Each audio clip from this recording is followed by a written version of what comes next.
Greetings, fellow wanderers of the creative path, and welcome to this Crafting Coven Autumn Equinox 2025 embroidery journey. I have prepared quite the adventure for us today. Yes, a 3-hour embroidery expedition, but fear not.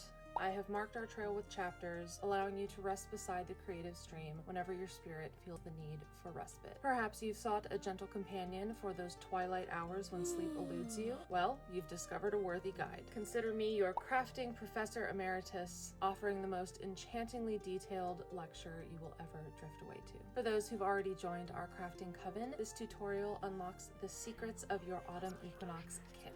The Equinox Balance Symbol with its intentional symmetry, the abundant Harvest Wreath with its celebration of nature's gifts, and the transformative Falling Leaves panel, all using premium European linen and threads dyed the colors of autumn's fiery transformation. I've woven in demonstrations of my accessible embroidery setup, revealing how I've adapted my craft to different energy tides and bodily needs, because magic should be accessible to all who wish to practice it. Should your spirit feel drawn to join our seasonal crafting circle, these enchanted kits await through the link in the description until the first day of October, when they shall retire to make way for our winter solstice offering.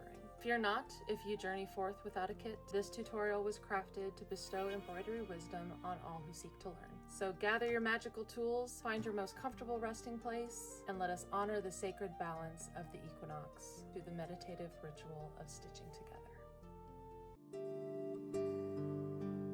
Before we get to stitching, let me go over everything in my accessible embroidery setup. One of the most useful purchases I've made is this adjustable hoop stand. All you have to do is clamp your embroidery hoop in this clamp, which takes pretty much any size hoop that you have, and then you can adjust this any way you need to so that I don't have to constantly be holding my hoop, which is amazing. I love this. Probably the next most important thing for me is this magnifying lamp. I would not be able to see any of my stitches if it weren't for this lamp. I use this for pretty much all of my crafting. I also have a big task lamp up here that's adjustable, and this also holds my phone, so that's how I get all of my overhead shots. And I've only just recently discovered needle minders. So this is a double magnet. So you have your first magnet and your second magnet, and you put your decorative magnet on top of your work and the other magnet underneath, and then it will hold your needle so you don't lose your needle and so you don't put your needle into your work. I should have thought to make some of these for this kit, but I didn't think about it until afterwards. I have 9 different needle minders that will be included in my shop update on October 1st. These last 3 items that I find so useful are part of the kit contents, so we'll go over those now as I go through the contents of the Autumn Equinox embroidery kits. If you are here because you are a Crafting Coven member and you have received the Crafting Coven Autumn Equinox 2025 embroidery kit, let's quickly go over everything that comes in the kit. First is the written instruction booklet that I said I wasn't gonna make this time around. The reason I originally said I wasn't gonna make the instruction booklet and I was just gonna do the video tutorial is because I tend to go a little overboard with these instruction booklets. This is several hundred hours of work right here, but I just can't help it. I actually really do love putting these together, and I got to draw all the page orders, and there's several different ones throughout the booklet, and I wanted to make this a really thorough companion to the video. So not only did I include a key for the patterns, I also included color guides and color keys for each thread color in each pattern. So you've got this big 40-page instruction booklet. Then you have the patterns themselves. This is the first time I've designed my own embroidery patterns, and I'm very proud of them. I have pre-printed these for you on 100% European linen. So there's the Equinox Balance Symbol, the Harvest Wreath, and the Falling Leaves pattern. And it says this in your instruction booklet, but I've left these on a protective backing so that you can store them long term if you're not going to stitch all of them anytime soon. But when you are ready to stitch, you just need to peel off this protective backing. before you place your pattern in your hoop. And then of course I included an embroidery hoop. This one is 7 inches. It's made out of beech, so it's a little bit smoother than the bamboo ones that you'll often see. Then you have 13 skeins of 100% cotton DMC embroidery floss. I've also included a set of 5 embroidery needles, a needle threader, which is definitely part of my accessible embroidery setup, a little set of screwdrivers. To use your embroidery hoop properly, you really need to tighten this screw as much as possible, and this screw can be very difficult to operate for people with motor skill or dexterity challenges. Sometimes people with arthritis have a hard time with these. So I've found just a little screwdriver can really help me adjust my screw. So I've included this in your kit, as well as an ergonomic seam ripper. We don't have any actual seams to rip, but this tool is really useful for pulling out a thread. If you made a mistake or if you need to redo something, this is the tool to help you with that, and this ergonomic one is a lot easier to hold. Let's talk about setting up your hoop. I have 2 patterns here, my Equinox Balance Symbol and my Falling Leaves panel, and my 7-inch embroidery hoop. If you got the Autumn Equinox kit, all of this comes in your kit. I'm going to separate my hoop into its 2 pieces, the ring that is one solid piece and the ring that has the screw on it and has a break right here. Let me start with the Equinox symbol, and then I'll show you what's different about setting up your hoop for the Falling Leaves panel. For a pattern that the entire pattern fits within your hoop, it's pretty simple. Put your solid hoop down, place your printed pattern on top of it, kind of try to get it in the middle of the hoop, but we'll adjust it once we put this one on. So we're going to slide this one over the top. I like to off-center my screw because I have an embroidery hoop stand that needs to clamp at the top right here, but if you're doing this without a stand, you can put your screw in the center like most people do. It's totally up to you. And then as you can see, my pattern is too high towards the top, so I'm just gonna adjust that. I'll be honest, it's kind of hard to do flat on a table, so let me pick it up. It's a lot easier to adjust when you're holding it upright. And then once I've got everything where I want it, I'm gonna start pulling my fabric around the edges, and I'm trying to find the happy medium of getting my fabric tight across the top without warping it. You see how the star has kind of started to warp? So I need to pull it more this direction to unwarp that star, because however you stitch it, that's how it's going to be. And I also want to make sure that no part of my pattern is going over the wooden hoop underneath, because I won't be able to get a needle up there. So I need to pull this whole thing down. Okay, I think that looks pretty good. And as you saw, included with your kit is this little screwdriver set. You can tighten this by hand. I don't have very good hand strength, and I think even when I did, it was hard to tighten this by hand enough. So I'm going to take my screwdriver and use that to tighten this screw, and I'm going to tighten it as much as I can. You'll see other embroiderers say that this should be drum tight. You should be able to drum on it. With this linen fabric, this is 100% European linen. It's really soft. It doesn't really get drum tight. So I get it pretty tight without messing up the warp and the weft of the weave too much. And that for me is just fine to be able to get my needle through it without messing it up at all. So that's how you set up an embroidery pattern that fits all the way within your hoop.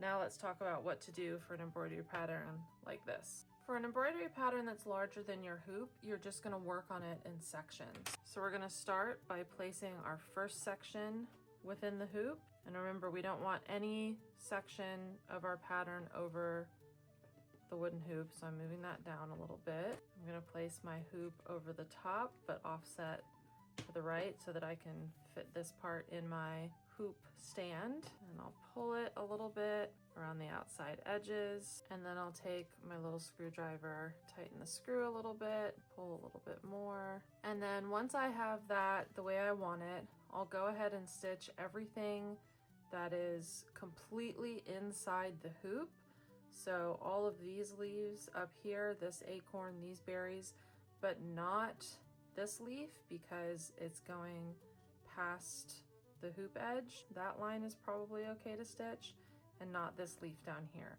Everything but this stuff will get stitched while it's in the hoop up here. And then once I'm done with that, I'll pop it out of the hoop and I'll move everything up, place my hoop back down on it, redo all of this, retighten my screw, and then finish the pattern like this. And you'll notice that in order to get these pattern pieces down here within the hoop, the fabric isn't going all the way to the edge of the hoop. That's fine. As long as it's tight and secure, it's okay if the fabric doesn't come over this side of the hoop. The important thing is you want to be able to get your needle up underneath the fabric, and if any parts of your pattern go on top of this hoop, you won't be able to get your needle up there. So that's how you set that up. Okay, let's stitch my Equinox Balance Symbol embroidery pattern. You can see the color guide is already up on the screen. So we have our 2 curry colored leaves right here, our 2 blood orange colored leaves right here, our 2 nutmeg colored leaves right here. Then we have 2 wheat stalks that are going to be metallic mango and honey. We have some leaves that will be oak moss and olive green. And then we have our pentacle, which will be red leather along with our French knots out here. I'm gonna start with the 2 curry leaves, then I'm gonna move to the blood orange leaves, then the nutmeg leaves, then I'm actually not sure. And we'll see where we go from there. If you watched the beginning of this video, you saw my accessible embroidery setup. So you know that I have the camera off to the side a little bit so I can fit my magnifying lighted lamp over here. I'll try to make the angle as nice for you guys as possible while still being able to look through my lamp so I can actually do my stitches. To start, for the leaves down here, our cotton embroidery floss is made up of 6 strands. So as I kind of squish this around, you can see there's 6 separate strands of embroidery floss in there. For each of our leaves, we're just going to use 3 strands. So I'm going to start by taking a length from my wingspan, from my hand to my hand. That is a pretty long length of embroidery thread. Please feel free to work with shorter lengths if that's more accessible to you. And then what I want to do is pull apart 3 strands from the other 3 strands. So I'm just splitting this. Now I have 3 strands in my right hand and 3 strands in my left hand, and I'm just going to carefully pull it apart. And now I have my thread separated into 2 3 thread sections, and I'm going to set one aside for later, and then the one that I'm going to work with, I just need to tie a knot in the end. And I like to tie this knot 3 times, so there's 1 and 2 and 3. That just makes it big enough so it's not going to come through my fabric. This is a relatively open weave fabric. I find that to be easier to work with if you're a beginner, so tying a larger knot will just make it less likely to pop through. And then I'm going to take the other end of my 3 strands of thread and my needle. In this case, I'm using the smallest one in the kit, and I'm putting it on my needle threader and using that to thread my floss through my needle. I'm going to do a satin stitch on the inside of my leaves, and then I'm going to come back and do a split stitch around the outside. So let me show you how to do that. For the satin stitch, I'm going to start at the tip of this leaf and I pull my thread all the way until that knot on the other side, and then I'll come down right at the top of this vein here and pull through. And then I'll come back up next to where I just made that first stitch, pull my thread all the way through, and then come back down right next to that first stitch. Actually, let me zoom in. That might be easier for you guys to see.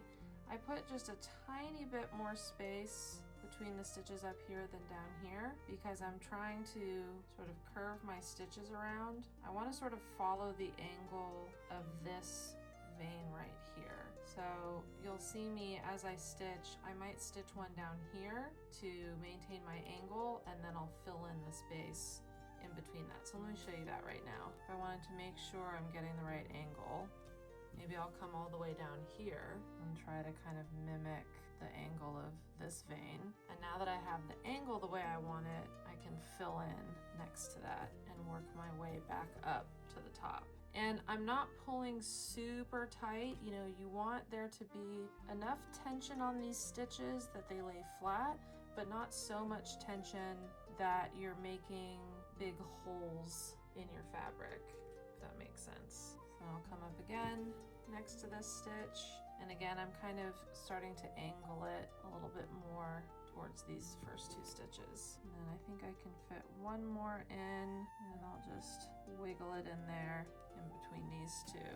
And so now this top section is full, and so I'll go back down here and continue filling this side of the leaf. And then you'll notice my pattern goes in right here. There's a little V for the crook of the leaf right here. So I'll also go in a little bit with my stitches. So I'm not totally covering the printed lines of my pattern. I'm covering them a little bit, but we are gonna go back and outline this leaf once we've filled it in. So we'll completely cover all of the pattern when we outline it. I'd say try to cover at least half of it with your satin interior stitches, and then we'll cover the other half of it with our outline split stitch. I'm gonna skip over to the point, the next point here, and I'm gonna bring that down directly over this vein. We're gonna come back later to do these veins in a brown color. It's okay if you cover them up for now because we'll just find them later. And then I'll go in and fill in, and I'm not sure, I think, yeah, I'll probably need 2 stitches to fill in this section. Let's see what happens when we do one. Actually, I think that's okay. I am not an embroiderer that packs my stitches really tight together, especially when I'm doing satin stitch. I tend to leave a little bit of space in between them. If you want this to be a tighter fill, just put more stitches in. You should absolutely feel free to make this pattern your own. If you would rather do a different fill stitch on these leaves instead of a satin stitch, you could do a long and short. I'll show you how to do a fly stitch on some leaves further up in our pattern. You don't have to follow exactly what I'm doing if you don't want to. We're almost done with this side, and I think, let me put the rest of this on time lapse. Let me just finish satin stitching on the inside of this leaf, and then I'll come back and show you how to do a split stitch around the outside edge.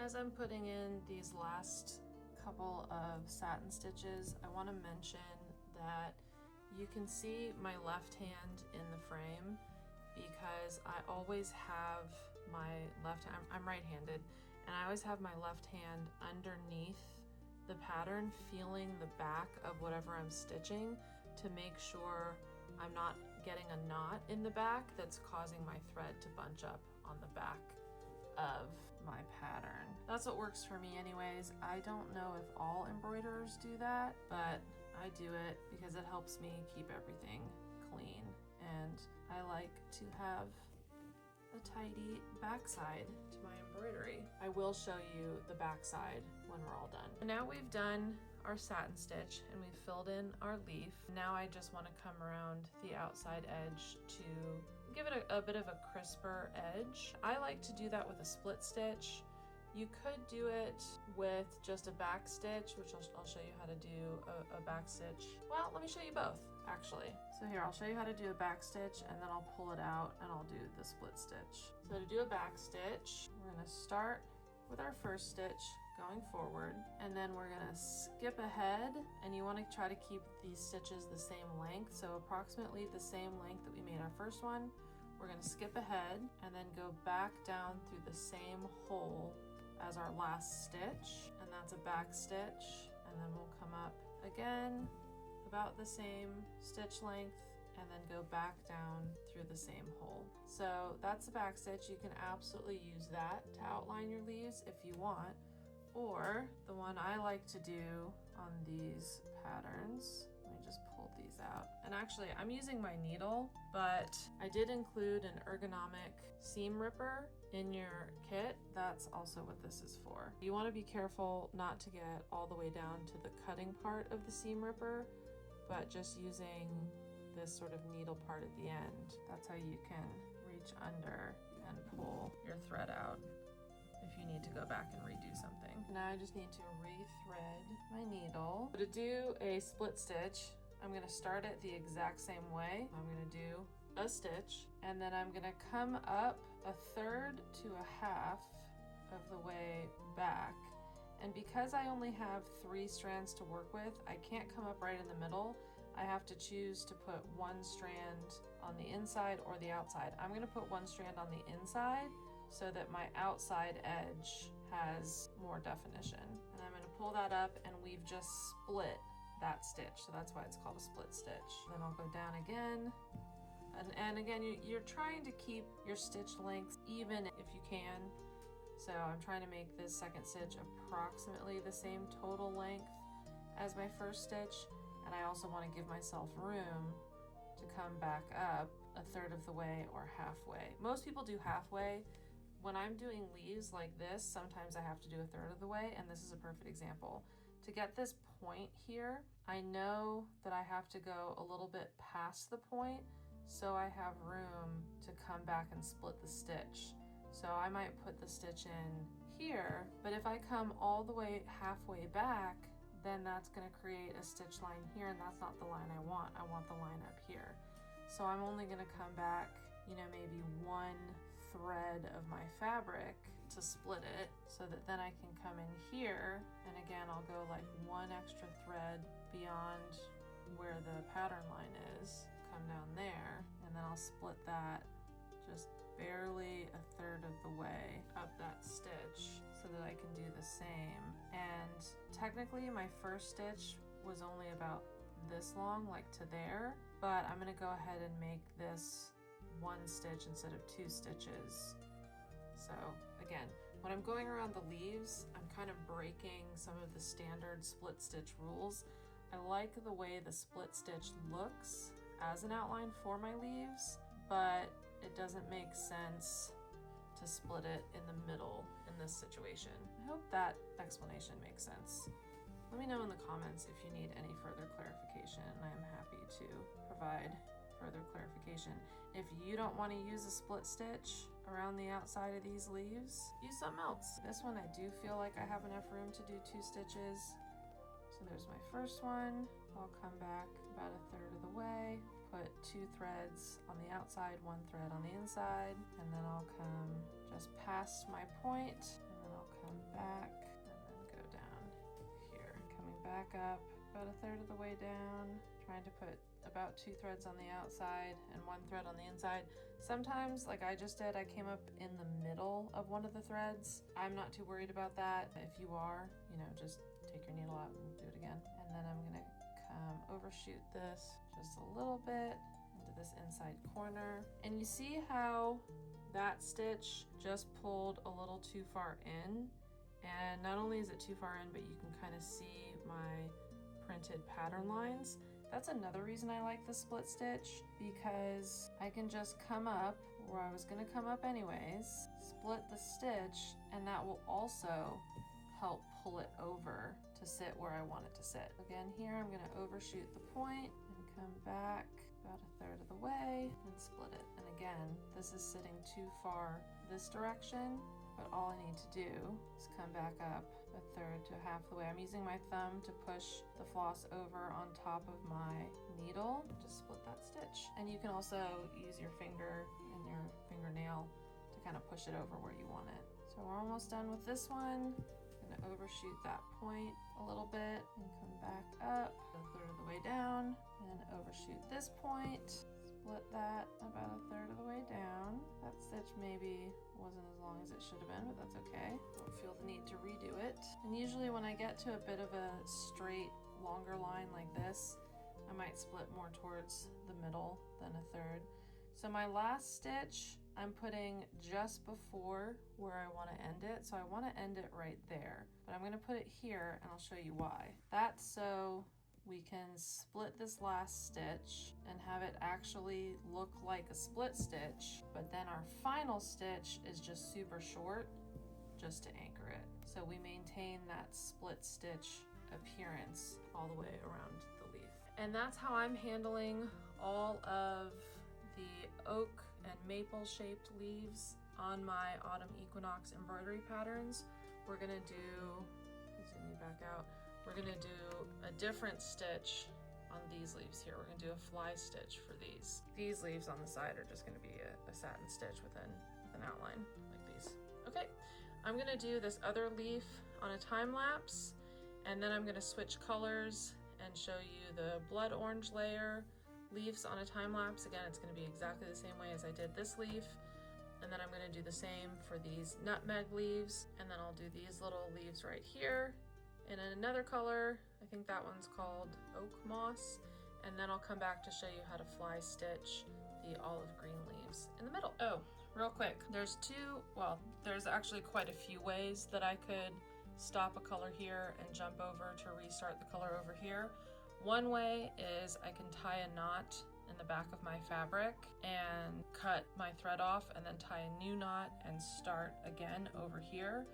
Or depending on how long the distance is between the two, I can also just do an anchor stitch that I know is going to get covered up later by another color and then jump over here. So that's what I'm going to do for this leaf. So my last stitch ended right here, and I'm just going to split the difference, come up right here, and I'm going to make the absolute tiniest stitch possible in a spot that I know will be covered up by another color later, and then I'll go and start my satin stitch over here. And that way this length of thread isn't as likely to get caught on something. You know what, let me just show you the back of the pattern now. So here's the knot where we started this leaf, and I can come in and cut this knot off if I want. I mean, sorry, not cut the knot off, cut the little excess bit of thread off from past the knot. And so then that's where I anchored it in the middle.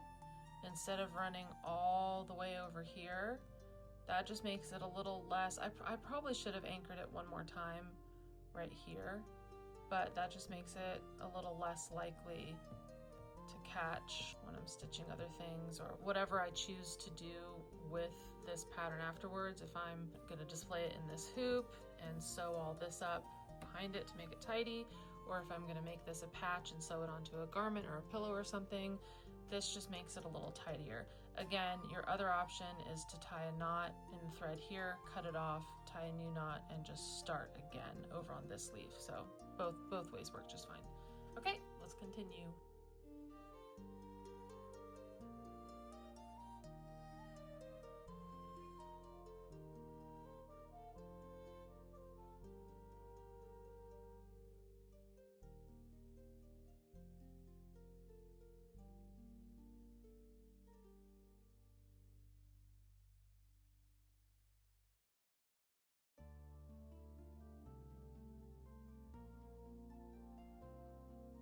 I'm reaching the end of my first length of thread, and this is a good time to talk about a couple different ways you can end a length of thread so that your piece doesn't come unraveled. So let me just put this last little stitch in right here, and let's flip it around. One thing we could do is just tie a knot down here, and that's often what I will do. It's not necessarily the best option, it's just often what I end up doing. So we could just tie a knot down there and then tie a knot on our new piece of thread and start our new piece of thread. Another option that I've seen a lot of people do, since we know we are going to cover up this section, we could just put a couple of tiny stitches in right here to anchor your thread. So let's go ahead and do that one. So I'm just going to put a couple of teeny tiny little stitches in an area that I know is going to get covered up. Oops, well, my needle came off, that's fine. I was going to say I like to do 2 or 3. I just did 2, and then I'll cut my thread off there. But there's another option. I mean, there's actually tons of options, and you can watch lots of different videos that'll show you a bunch of different ways to start and stop a piece of thread. But there's another option that gets a lot of flack, but I do sometimes. I don't know, it feels kind of fun.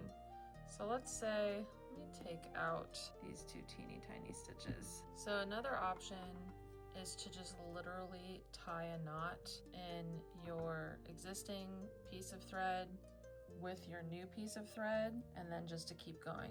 You need to do it as close to the fabric as possible, because that knot isn't something that you'll be able to pull through. And even if you could pull it through to the front, you wouldn't want to, because you don't want to have a knot. So that one really only works when you have enough thread left to kind of make the knot and then go all the way down with it to the fabric. So that's an option too. They all work. You know, there's lots of different ways to make sure that your thread doesn't come unraveled.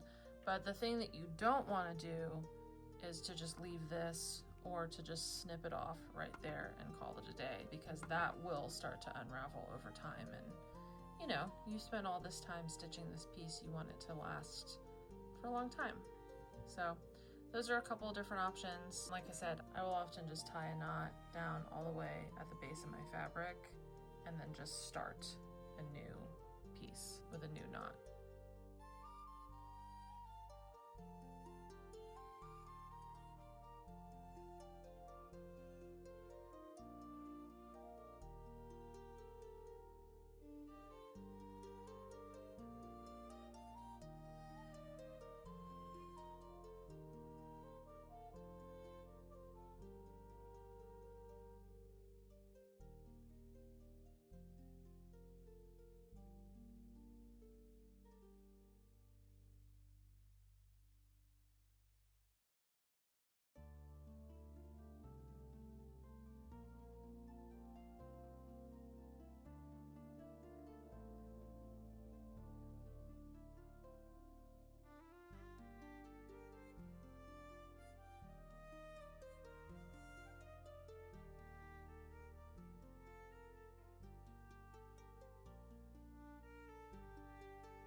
Hopping back in to talk about what happens when you get a knot in your work or in your thread while you're working. This happens pretty frequently to me. One way to avoid it is just to pull your thread very carefully so it can't knot up on itself.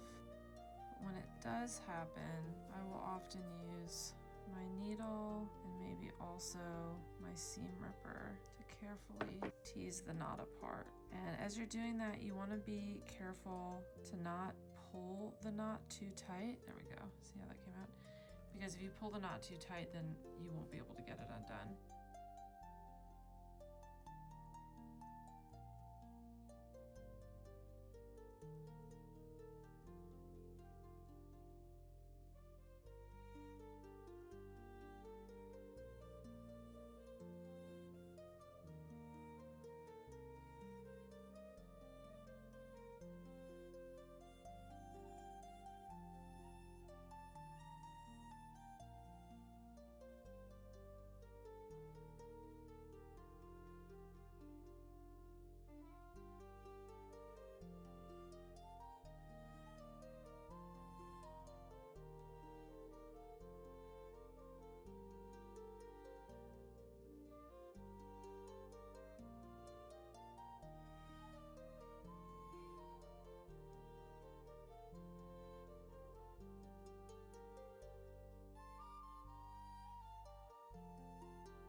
I've done the curry leaves, the blood orange leaves, the nutmeg leaves, and the little oak moss leaves, all with satin stitch on the interior and split stitch on the outside, and all with 3 strands of floss.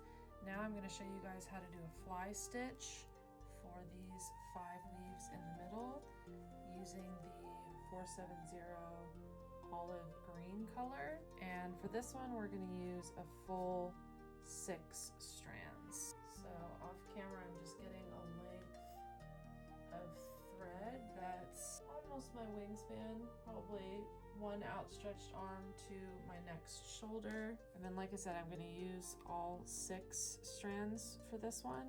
As with the others, I'm going to tie a knot in the bottom, and I like to tie it 2 or 3 times to make sure it's a thick enough knot that there's no way it's going to come through the front. Now I just need to find the other end of my thread, grab my needle. I'm still using the smallest needle in the pack.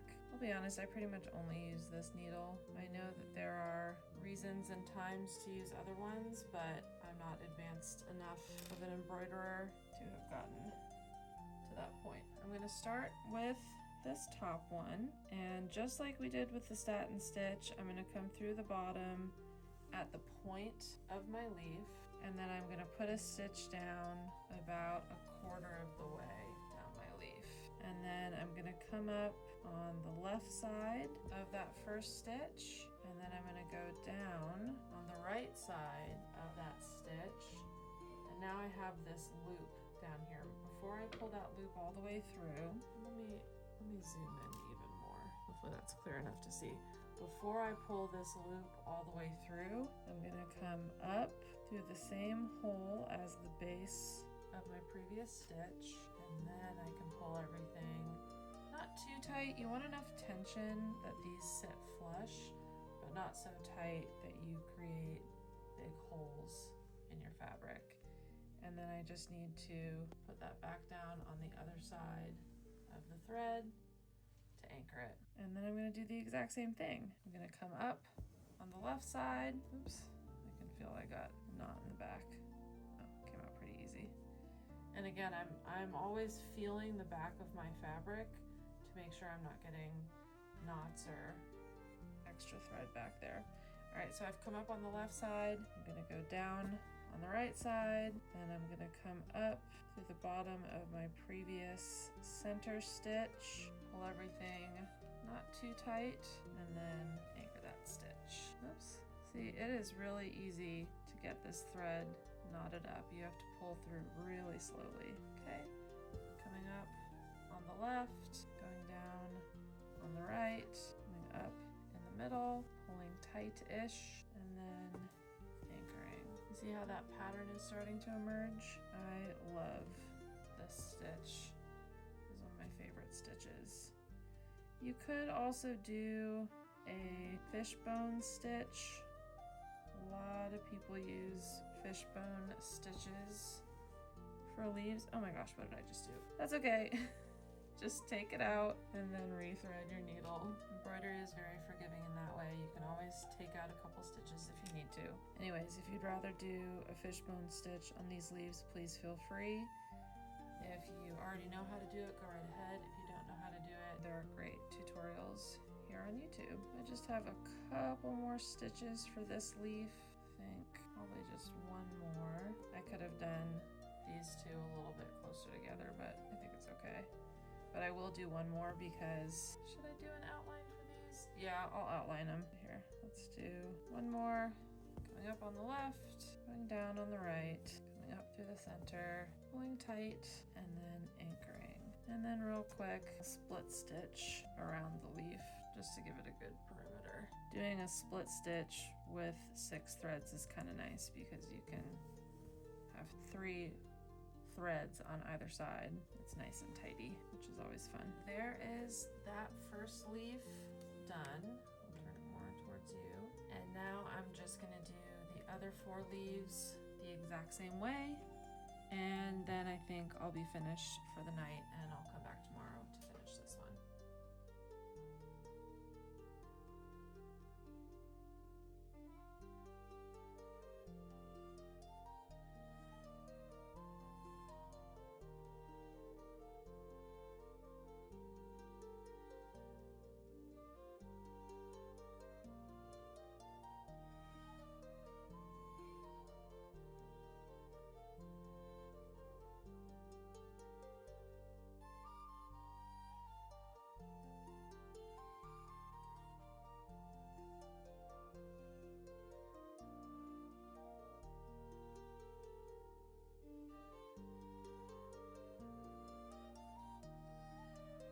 Okay, you may have seen me turn my work over at one point and fix some stuff.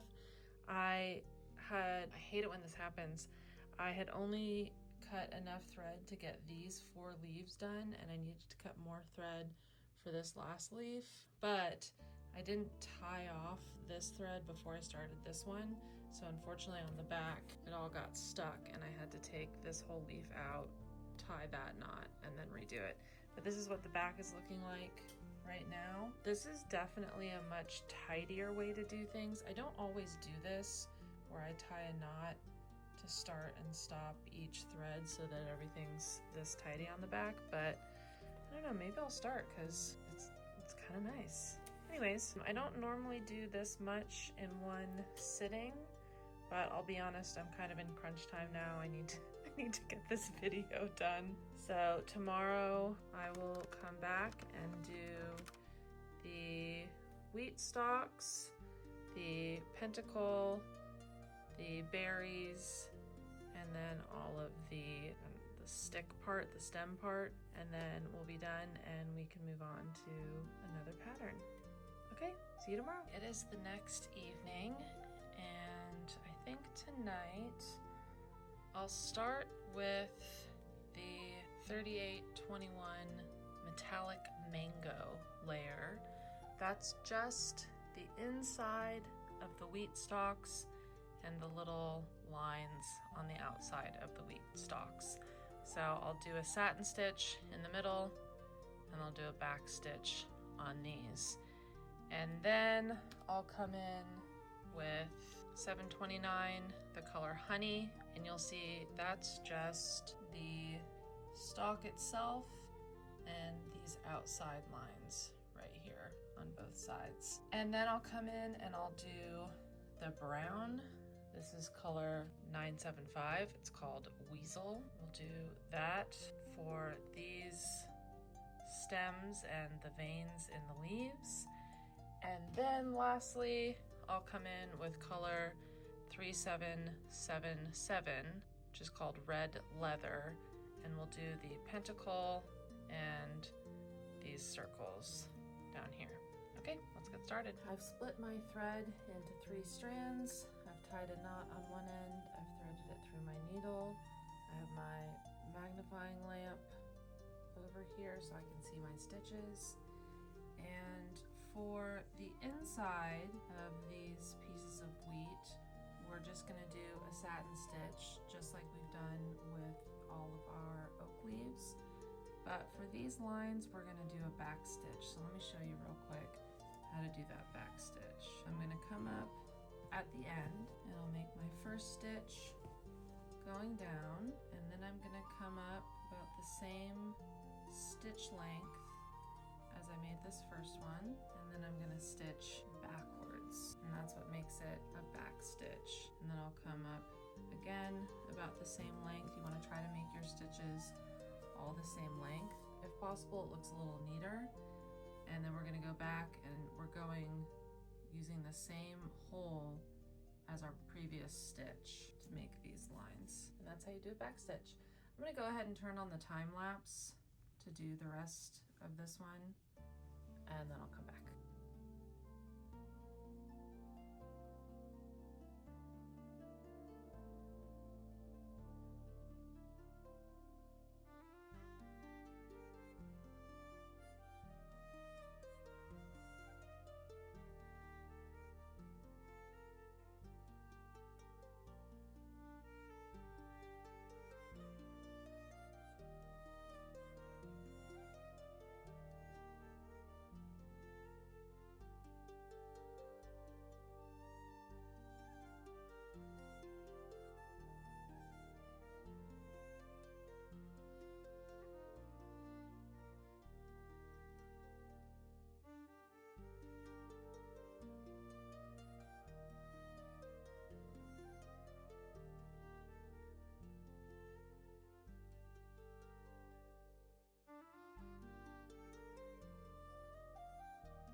of my lighter wheat colors done. So now I'm gonna use the 729 honey color, and I'm gonna do the outlines and the stem. I'm gonna start with the stem, and for this I'm gonna do a whipped back stitch. So to do that, we're gonna start like a normal back stitch and come up through the bottom of our fabric, make our first stitch, and then come up approximately the same stitch length below that, and then go back down through the same hole of our last stitch. And you can see I'm making these stitches a little bit bigger. You don't have to make them bigger, they can be the same size as these ones up here. It doesn't really matter. I'm just gonna continue to do this back stitch until I meet up with this leaf down here. And now that I have reached the end of this stem, I'm gonna come back up. You can either come through the hole of your last stitch, but I'm actually gonna come just 2 little fabric squares further so I can really meet up with this stem. And then what makes this a whipped back stitch is I'm gonna go back through my stitches. So there's the first one, and the first one you end up having to kind of pull a little bit and tighten. And then I'm gonna go through my next one, and I'm gonna keep doing that all the way back up the row of back stitches. I really love this stitch. I use this stitch on almost every pattern that I design. And then once we've gone through our last stitch, to finish it off, we're just gonna put our needle down through the top and pull it through. So that is a whipped back stitch. And if I had made my stitches smaller, this would just be a tighter coil in appearance. And then for this section up here, I'm simply gonna do a back stitch around all of these areas. In hindsight, I think I probably should have covered up more of my pattern lines with the light yellow, but I think it'll be okay.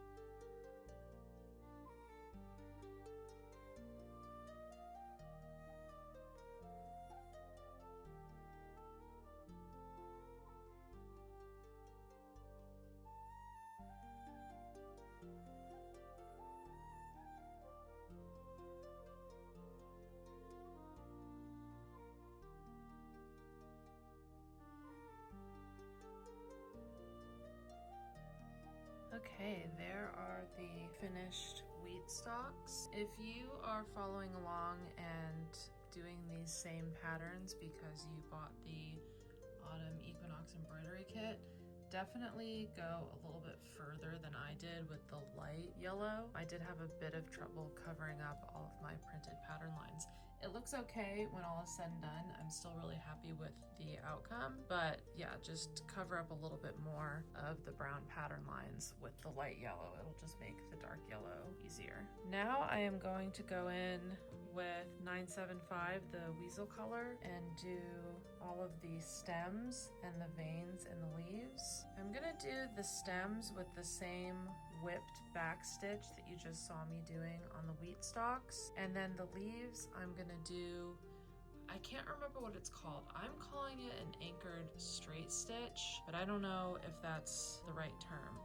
So let me go ahead and do a whipped back stitch on this first stem right here, and when I get to this little leaf down here, I'll show you what I'm talking about.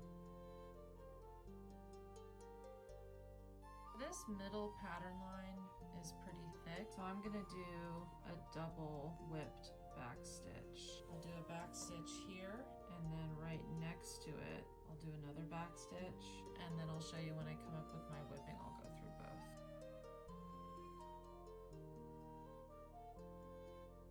Okay, so now that we're at the bottom of our stem, I'm coming up kind of in the middle, and then I'm gonna take the whipped part of my whipped back stitch and go through. It just makes it a thicker stitch and completely covers up that entire thick pattern line. Then I'm just going to continue my whip stitch until I get to the base of my leaf. And now I'm going to anchor my whipped back stitch, and then I'm going to come up right next to it, and I'm going to take the center vein all the way down to the end of the center vein on my pattern. If I just push aside these threads, I can see that I have a leaf vein right there. And if I push aside the threads on this side, I can see that the other one is right there. So what I'm gonna do, again, I don't know what this stitch is called, but I'm calling it an anchored straight stitch. I'm gonna go find the end of that vein on my pattern. I'm gonna come up, we're kind of doing a bit of a fly stitch like we did with those green leaves. I'm gonna come up on this side. Sorry, I keep hitting the camera.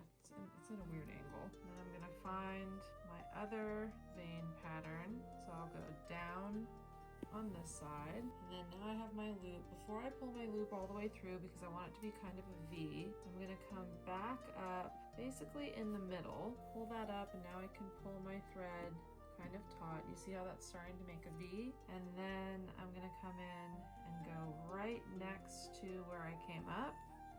So it creates the smallest stitch possible and come back down. You'll notice because of the way I did this, I ended up kind of with a hole here. So on the next leaf, you can kind of just push these threads back, but as you watch me do the other leaves, you'll see that I'll be a little bit more careful about where I'm coming up, and I might come in between some threads to kind of cover that up better. I'm just going to continue that for the rest of the stem and the leaves, and then I'll be done with this color.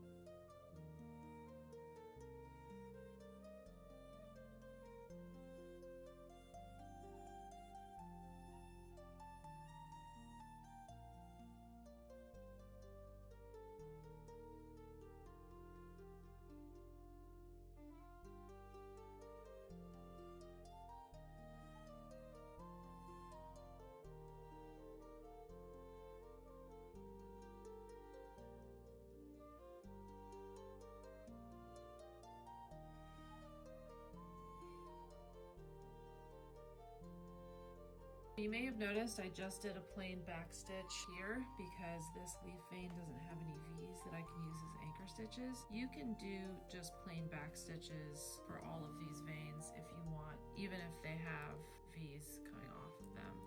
So like for example, if I do a back stitch up the center of this leaf, then I can just come up over here and do a back stitch for my V, and I can do the same over on the other side as well. So there's two options for you.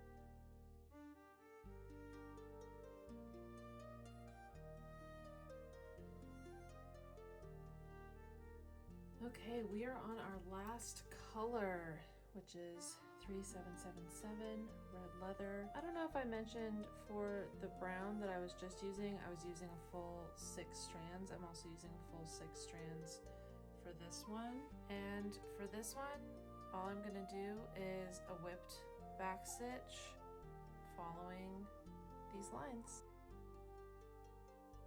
I just want to say real quick, I created these Autumn Equinox patterns, and especially this one, this balance symbol that's the same on both sides, to symbolize how at this time of the year we really have a balance between light and dark, and we're coming out of the most abundant part of the year and starting to think about the leaner months, the darker months. Stitching definitely has a bit of a ritual component to it. I just want to mention, especially when I'm stitching something like this pentacle, I'm really thinking a lot about what energy am I bringing into this season, and what abundance do I want to bring into my life, and what do I want to store for the lean months to get me through the winter. And I'm going to put all of that into my embroidery as I stitch it,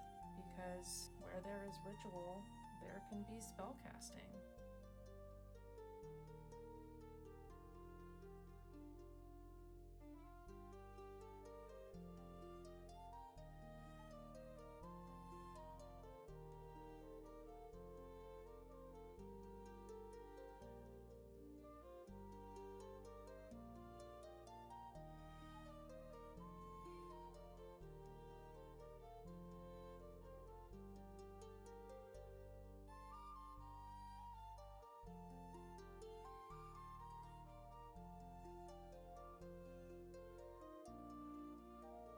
Now all we have left are these 4 little circles, and to do these I'm going to outline them in a back stitch and then do a French knot in the middle. Let me show you how to do that. I could break this down into 3 strands for the outline of the circle, but it's late. I'm ready to be done with this pattern, so I'm just gonna keep using the 6 strands that I've already been using. I'm just going to come up through the bottom, and I'm going to make these back stitches a little bit smaller because this is a relatively small circle and I want to still preserve the round shape. I don't want to accidentally make it look like a square or a rectangle. Whoops, I accidentally went through my fabric. That's an easy fix. All you have to do is take your thread off of your needle and pull that stitch back out, and then pull it out from your fabric, and then just rethread your needle and keep going. Now that my circle is done, I could leave it just like that. That actually looks really cute, but I want to take it one step further. Sorry, I keep hitting there we go, I'm trying to zoom in. And I want to do a French knot in the middle. So to do a French knot, just come up from the bottom on one side of the inside of your circle. You're gonna take your needle and loop your thread around it. Most people do it twice. I actually do it 3 times. I don't know why. I like the number 3, I guess. And then you're going to put your needle back down on the other side of the inside of your circle. And I'm holding this side of the thread kind of taut while I push the needle down. Sometimes you have to wiggle the needle a little bit to get it to go through, and then gently pull, and there you've made a French knot. Isn't that cute? I'm gonna do that for my other 3 circles, and then this pattern will be done.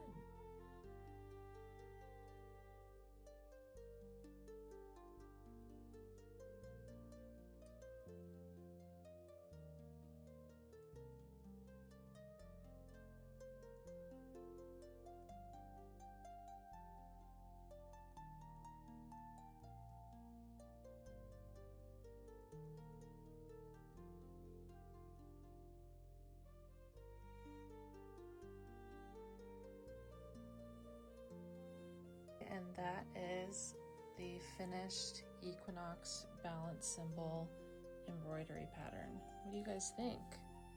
Let's check out the back. This is what the back is looking like. I really like this one. I'm really pleased with how it came out. Like I said, I love the whipped back stitch. It's probably my favorite stitch.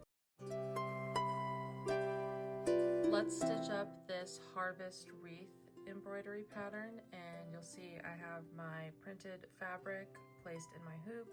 My hoop is placed on my stand, and I have a little needle minder in the middle just so I have somewhere to put my needle that's not sticking it in the fabric and so I don't lose my needle. We're gonna start with the curry layer, which is DMC code 972, that's this color. I will put the color guide for this layer on the screen right now.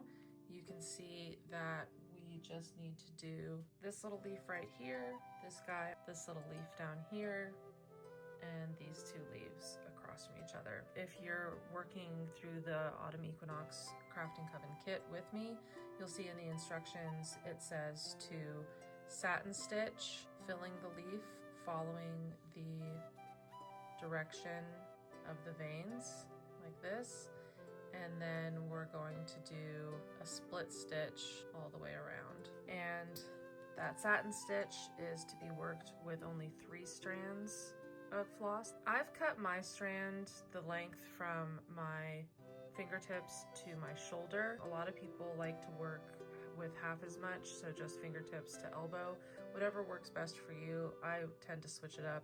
But the first thing we need to do is take this piece that we've cut and split it. So you'll see that there are 6 strands, and we just want to pull off 3 of those strands. So I've made sure I have 3 strands here and 3 strands here, and then we're just gonna pull the whole thing apart. Now we have 2 3-stranded sections for working the fill of all of our curry colored leaves. We'll do this first one together and then I'll time lapse filling the other ones, and then I'll come back and we'll do the outline of this one, and then I'll time lapse the outline of the other ones. I am going to start by taking my thread right in the middle of my leaf and pulling that all the way through, and as you can see, that puts a big old knot right on the top of my work, but that's okay because as we do the satin stitch, we're gonna secure our thread and then I'll be able to just cut that off.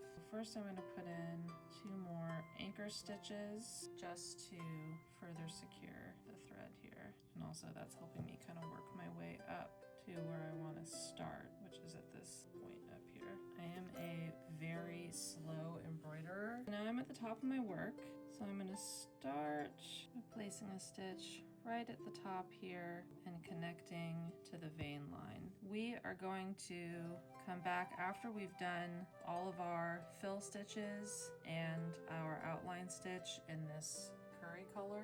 We're gonna come back later and do the veins in the brown color over all of this. So as we're stitching, we're just gonna try to come meet the veins, but then we'll put these lines in later. So now I'm just gonna continue working my way down this side of the leaf, and I'm gonna try to keep things kind of going with these vein lines right here. I'm gonna kind of go this direction down this side and then this direction up this side. So let me go ahead and time lapse that, and you'll see in the middle of the time lapse, once I get down to about here, I'm gonna cut this knot completely off.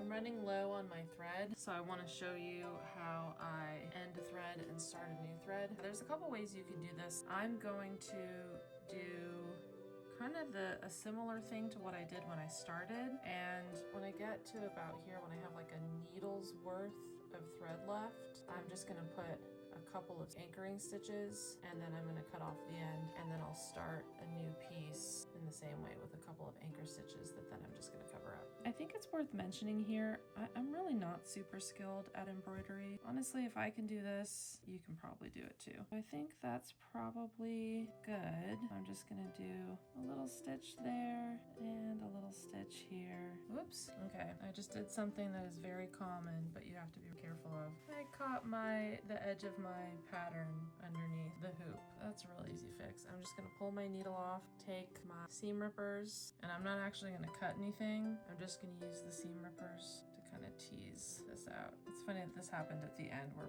literally about to cut this piece of floss off. But anyways, thread that back on my needle, and then all I have left to do in here, literally I was on the last thing. Let me put that tiny anchor stitch back in, and then let me come back up somewhere right here. And then I'm just gonna cut this bit of floss off. And now I can thread a new 3-strand section onto my needle. middle, and I'll tie a knot in the end and do those 2 to 3 little tiny anchor stitches again, and then I'll just keep going.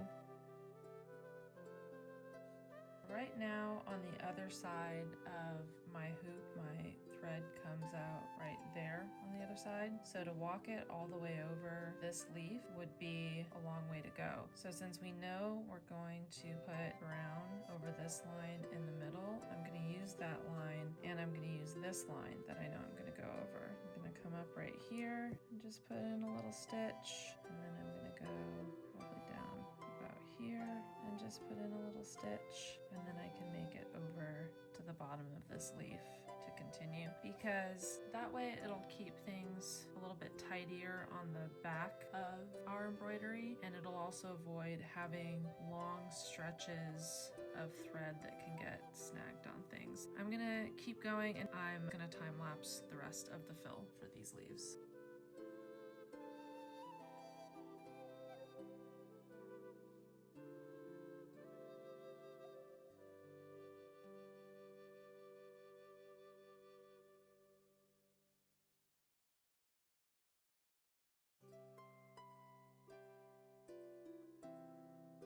This is what we have so far. Let's do a quick back of the hoop check. This is what the back of our hoop is looking like. I probably made this one a little too long. Next time I would shorten that, but otherwise, oh, and I did end up with a couple loose threads. That's okay. I'm liking the way this looks so far, but I do still want to outline all of these leaves to completely cover up my pattern lines. Since I chose to print these with my home printer, that means all of these lines are permanent and they won't wash out if I were to wash this. So I do want to make sure I cover all of the brown pattern lines. And I also think these leaves will look nice with an outline anyways. So as a reminder, we used 3 strands of embroidery thread for all of the interiors. So I'm going to use a full 6 strand to outline, because I like that look. If you wanted to go ahead and outline with 3 strands, you absolutely could. And I'm just gonna do a split stitch all the way around. For our split stitch outline, I am going to switch to putting my knot on the back side of my hoop. I'm gonna come up just to the left of the center seam, because remember, we are gonna do a line of brown thread for the veins later. I'm just coming up to the left, and I'm putting a little stitch in, and then I'm going to split that stitch. Not quite in the middle, but almost. And then I'm gonna do my next stitch, and then I'll split that stitch. And I'm just gonna keep going all the way around all of my leaves, and then we will be completely done with the curry color for this Harvest Wreath pattern.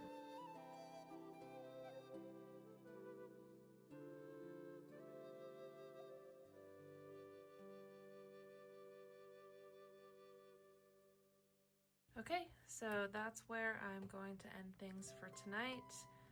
Having completely finished the 972 curry layer. See you tomorrow. I am back to continue working on my Harvest Wreath embroidery pattern, and tonight I'm going to do the blood orange layer. I've already marked them on my pattern just so I don't have to keep looking back at the color guide. We're going to do them exactly the same as we did the curry leaves, and do a satin stitch on the inside using 3 strands of thread, and then we'll come around and do a split stitch around the outside of all the leaves using 6 strands of thread.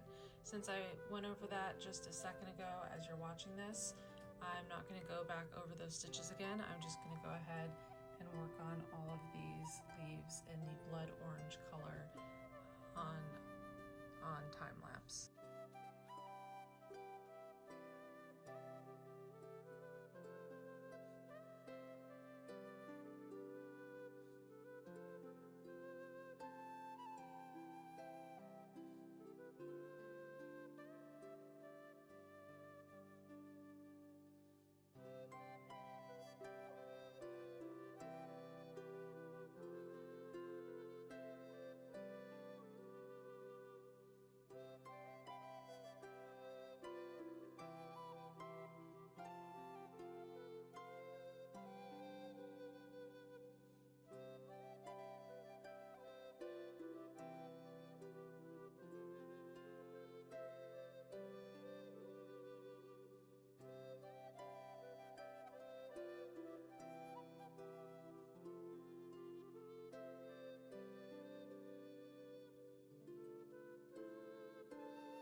so there is the blood orange layer finished, and let's check the back. Got a little messy today. I decided to go back to putting my knots on the back side, and there are a couple places where things got a little messy. But yeah, that's what we're looking like so far, and I will be back tomorrow to do the next layer. I am back to continue working on my Harvest Wreath embroidery pattern that is included in my Crafting Coven Autumn Equinox embroidery craft kit. Today we are going to work on the nutmeg color, which is DMC code 976. It is the tops of our acorns and these leaves here. Again, because we're doing the exact same thing we've done the past 2 days, I'm gonna film all of today on time lapse, so you don't have to watch me doing it in real time because this video would be like 18 hours long. Here we go.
that is the nutmeg layer done. I didn't outline the tops of the acorns because that's going to be outlined in this darker color, 975. Let's check the back. Not too bad today. See you tomorrow for the next color. Okay, I'm back to continue working on my Harvest Wreath embroidery pattern. Today I am going to do the 3821 metallic mango layer. This is not a metallic color. I'm not sure why it's called metallic mango, but either way, we're going to use it for the inside of the wheat stalks, the little lines on the edges of the wheat, and the interior of the moons. So on the wheat stalks, I'm going to do a satin stitch, just like I've done on the inside of all the leaves so far. And then I'm just going to do a back stitch for all of these lines. And then on the inside of the moons, I kind of want to do something a little different, so I'm thinking about doing a chain stitch that kind of goes around in a circle. The first thing I did was cut a length of metallic mango about arm to arm, and just like I did with the leaves, I'm going to split this into 2 sections of 3 strands each, because there's 6 strands total in this thread. You can see I've got 3 strands in this hand, 3 strands in this hand, and I'm just gonna pull it apart. Now that I have just my 3 strands, I will thread that through my needle using my needle threader. And then on the other end, I am gonna tie a knot and come through the back of my work. I'm kind of going back and forth between 2 different stitch starting methods. Either method works great. I'm starting with satin stitch for all of these, and you've already seen that on all the leaves. I'll go ahead and time lapse that, and then I'll come back when I'm ready to start back stitching and show you how to do that back stitch.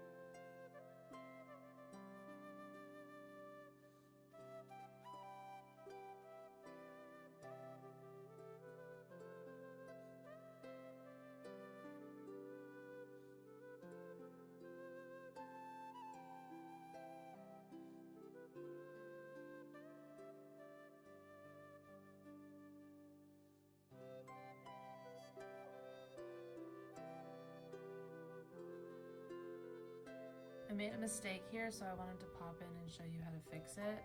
I didn't pull through all the way on one of my most recent stitches and I got a knot. So let's fix that together. First, I'm gonna tease out this knot and then I'll pull all of my stitches through.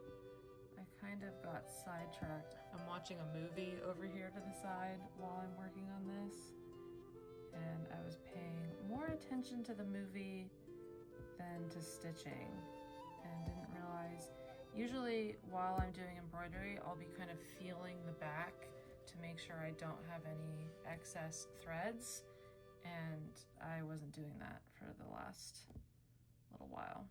But that's okay, we can fix it. Embroidery is very forgiving in this way. You can just pull out however many stitches you need to and redo them. As I'm talking to you, I'm trying to just tease out this knot. I'm struggling to get this knot out, so I am just going to cut above it. I know that feels kind of scary. It's okay. And then this knot over here, I'm also just gonna cut out. And then I'm gonna see what that leaves me with. I'm gonna turn this back over and see kind of what that resulted in. I'm just gonna pull all these out. And now that those knots are all pulled out, I'm gonna go back to the back, tease that out a little bit, and then I'm gonna hold this thread on the back where some stitches are gonna go. So if I hold it out this way, stitches will cover that and it will hold that thread in. On this piece of thread that I have been working with, I'm just gonna tie a new knot at the end here and keep going. I'll end up stitching over this piece and securing that piece. There are several other ways to fix the problem that I just had. This is the way I'm choosing to do it right now because it feels easiest for me in the moment, but the best solution is to try not to do it in the first place.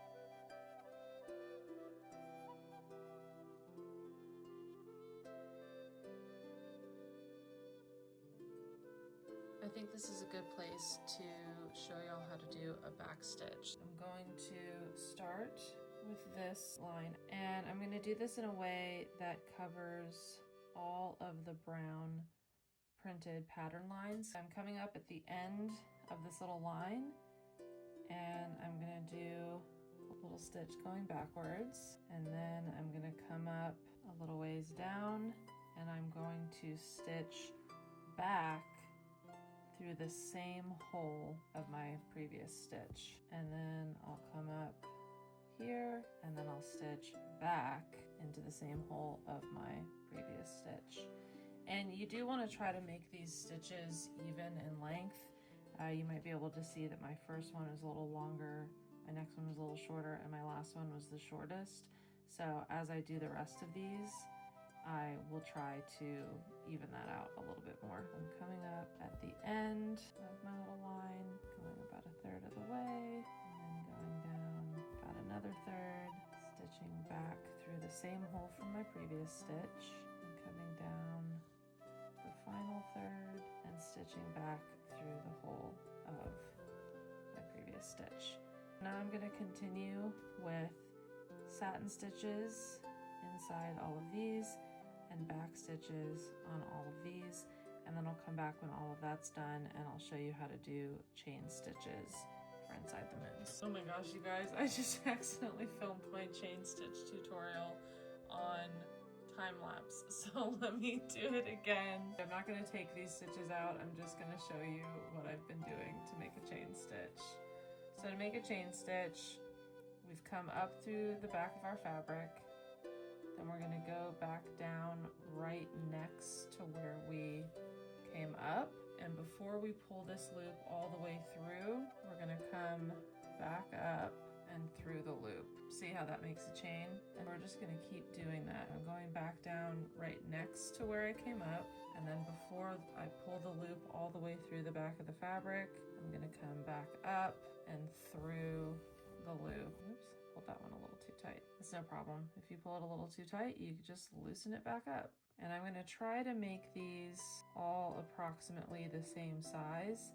And I'm going just inside my brown pattern lines because we're going to come back with a darker color and outline the moons and also the wheat stalks. Okay, let me do one more before I go back to time lapse to just show you. We've made our loop, and then we're coming up through the middle of our loop to make our chain stitch. Okay, back to time lapse.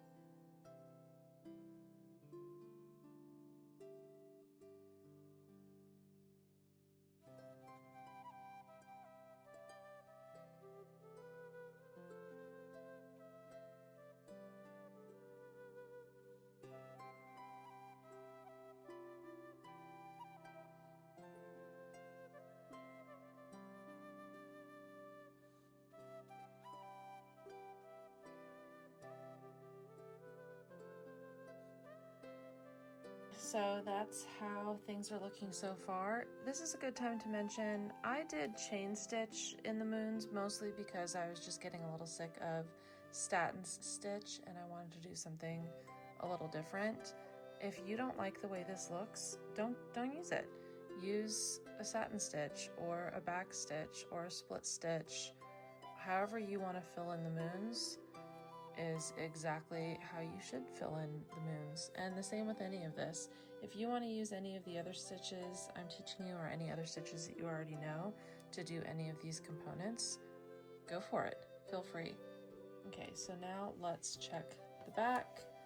This is what the back is looking like today, and I'll be back tomorrow to do maybe all three of the final colors. We still have this darker color to outline the moons and the wheat and do these leaves, and then we have this color for just these 7 berries, and then finally we have this color to do all the rest of the line. Actually, probably tomorrow I'll shoot to get these 2 done, and then the final day I'll do this one. See you tomorrow. I am back to possibly finish this pattern tonight. If not tonight, then tomorrow for sure. I am going to work on the color Honey next. That's DMC 729. And I'm going to use this color to outline my wheat stalks. And then this little leaf and this little leaf are going to get the same color. And then the outside of the moons. I'm going to show you a new stitch for these outlines. It's going to be a whipped back stitch. And then for the leaves, I'm going to do the same thing that you've seen me do on all the other leaves. I'm going to do a satin stitch on the middle and a split stitch around the outside. I might do a leaf stitch or a fly stitch. I actually think I'll do a fly stitch on these two leaves just for some more variety. So I'll show you how to do that when I get to it. But the first thing I'm going to do is the whipped back stitch on these. I'm using a full 6 strands of color 729, and as usual I will knot this end and come up through the back. I usually like to knot this 2 or even 3 times. So I'm going to start here and pull that all the way through, and again we're using a full 6 strands because we want this to be really thick. And I'm going to make these stitches a little bit longer than the ones I use for the back stitches over here. So there's my first one, and then there's my next one. And remember, we're going to go back down through the hole we already created. And that's just a normal back stitch, right? So we're going to do that normal back stitch all the way down this stem. And then I'll show you what to do next to make it a whipped back stitch. Now that we have our back stitch all the way down our stem, we're just going to come back up and we're going to take our needle and go through each stitch. So there's the first one, and the first one you got to kind of pull tight because it was your last stitch. And then there's the next one, and I'm just going to keep going back through every stitch I've made. And once you get to the end of your row, you just take your needle through and make an end stitch.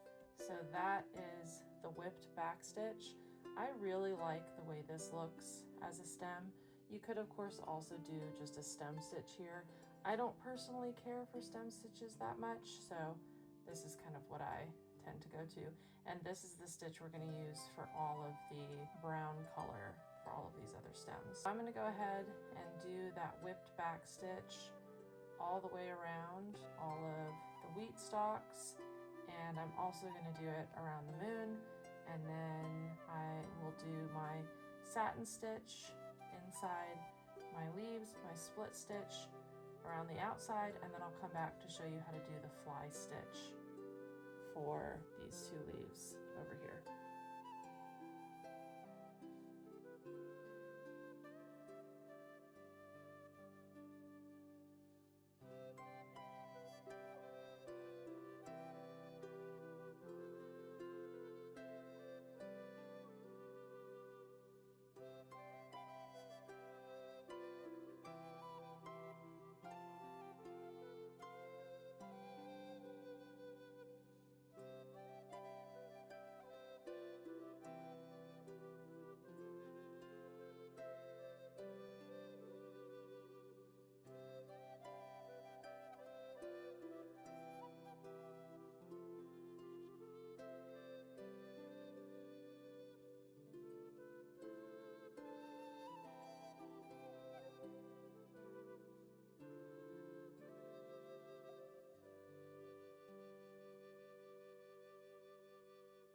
Popping in to say that I've actually never done a whipped back stitch on shapes like these before.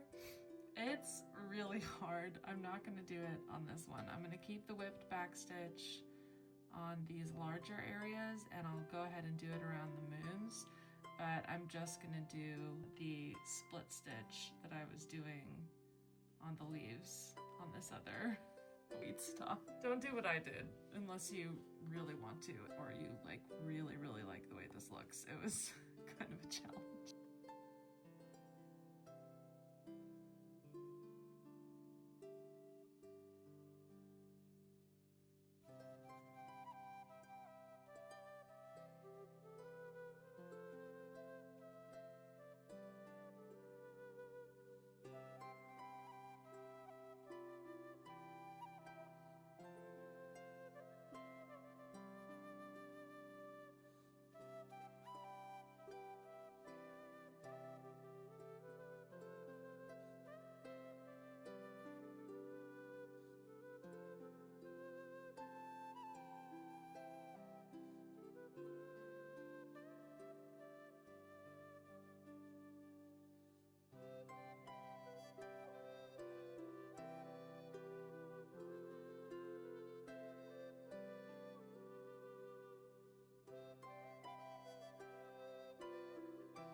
me show you how to do a fly stitch for these two leaves.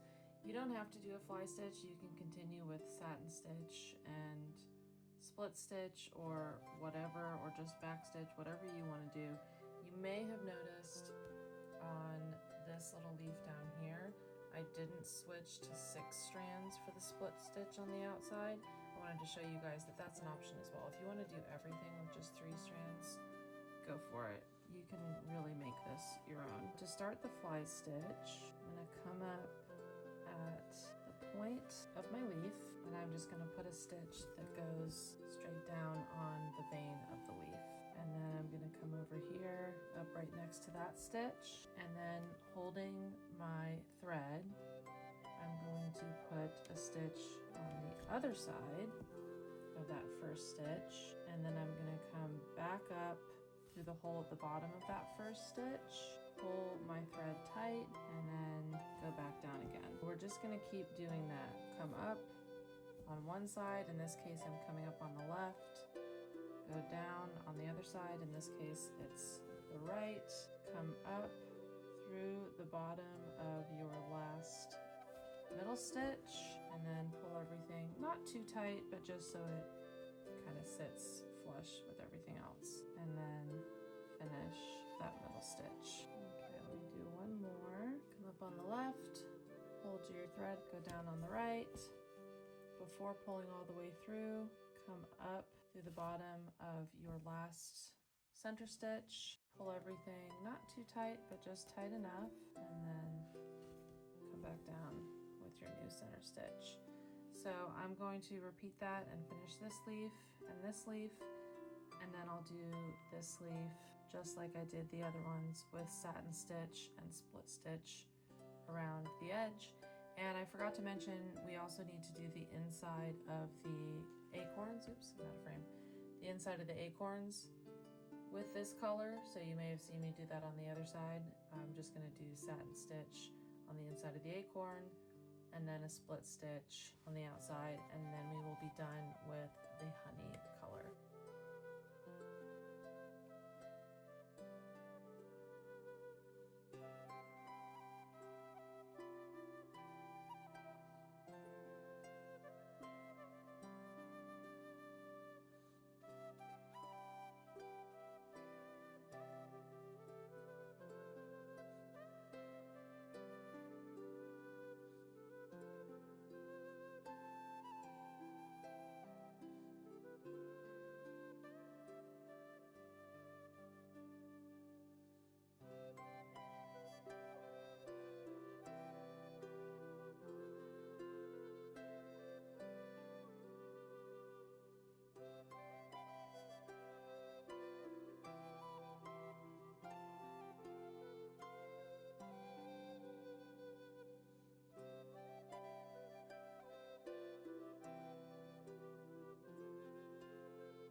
And that completes the honey color. We only have 2 colors left to go.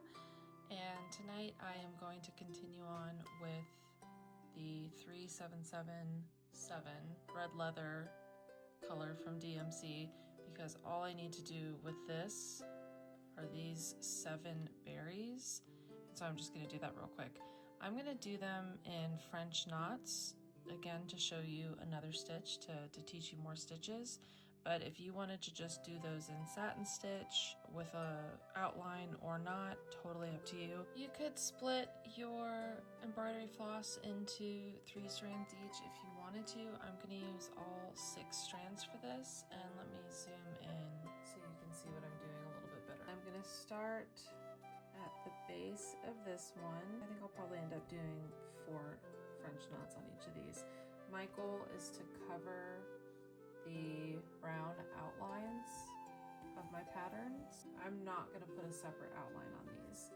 So I've just brought my thread up through my fabric, and I'm going to take my needle and wrap my thread around. I usually wrap 3 times, so let me show you that again. 1, 2, 3. Some people do 2, some people do 5. I like 3. And then I'm going to come down right next to where I came up, and I'm holding this side of the thread taut while I pull my needle. This can be a little tricky to get it started. While I pull my needle and thread down through the fabric, and then I'll let it go, and it makes a knot. See? So there's my first one. I'll do my second one right here. So I've come up through the bottom of the fabric. Move this over towards the center. I'm gonna wrap 1, 2, 3 times. Then I'm gonna come down right next to where I came up, holding this side of the thread taut. I'm gonna pull my needle back down to the fabric, and there's our second knot. So let me put my third knot in. I'm gonna do that right here. Come up through the fabric, holding this side of the thread. 1, 2, 3 times. Coming down right next to it, and now I'll do my fourth one, coming up from the bottom of the fabric, wrapping 1, 2, 3 times, coming down a little bit over. Oops. I'll let that one go a little too early, but it still looks okay. And you can kind of adjust it a little bit. That's French knots. I'm gonna go ahead and continue and do 4 for each of these berries, and then probably 5 for each of these.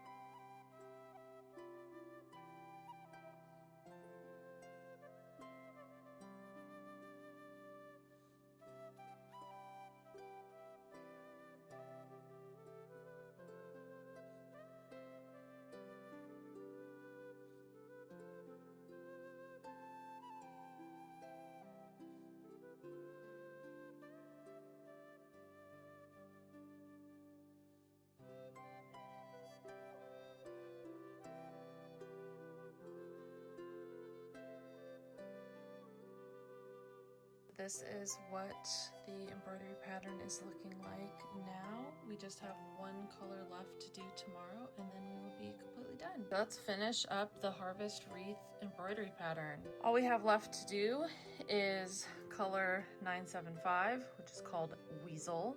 That is going to be all of our stem branches and the veins in all of our leaves. I am going to have the reference image from my printed instruction booklet next to me so I can remind myself where all the veins are supposed to go, because I've covered them up in some of my leaves.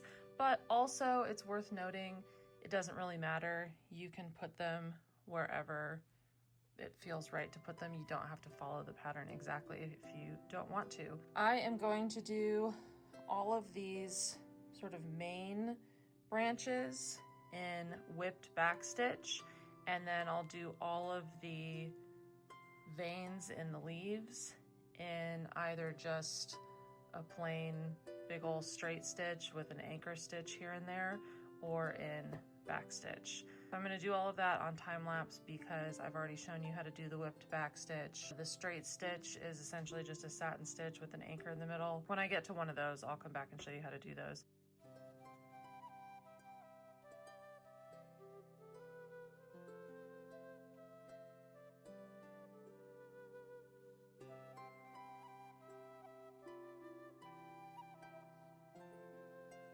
So if I look at my reference pattern for this leaf, you can see I have a vein that goes up in the middle, and then a V here and a V here. I'm going to try to recreate that in sort of a fly stitch. So if I do 1 big stitch up through the middle. Also, here's another trick. Let me zoom in. There's my pattern line right there. So I'm going to come up right here, and then there's my pattern line right there. I'm going to go down over here, and then just like we did for our fly stitch on these leaves up here, I'm going to come up and I'm going to try to catch this 6-strand thread in the middle here and pull that through, and then I'll go back down right through that middle 6-strand thread.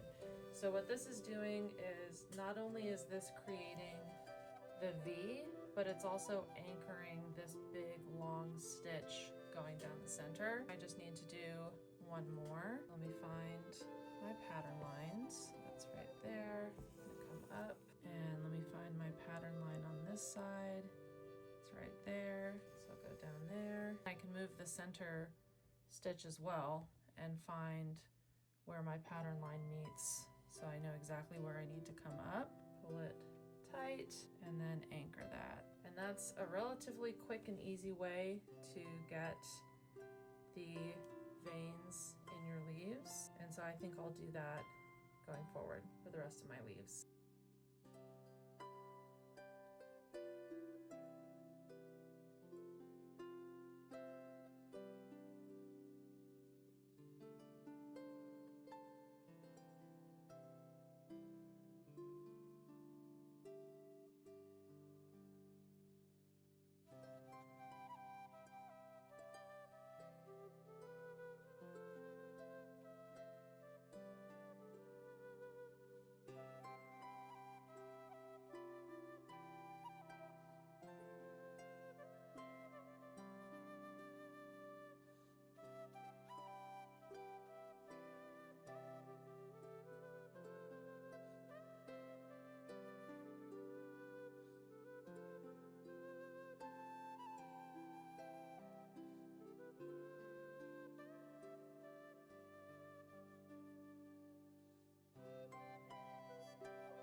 is my Harvest Wreath embroidery pattern done. I am really chuffed with how this came out. I'm feeling very proud of myself for designing a whole embroidery pattern, picking all the stitches, picking all the colors.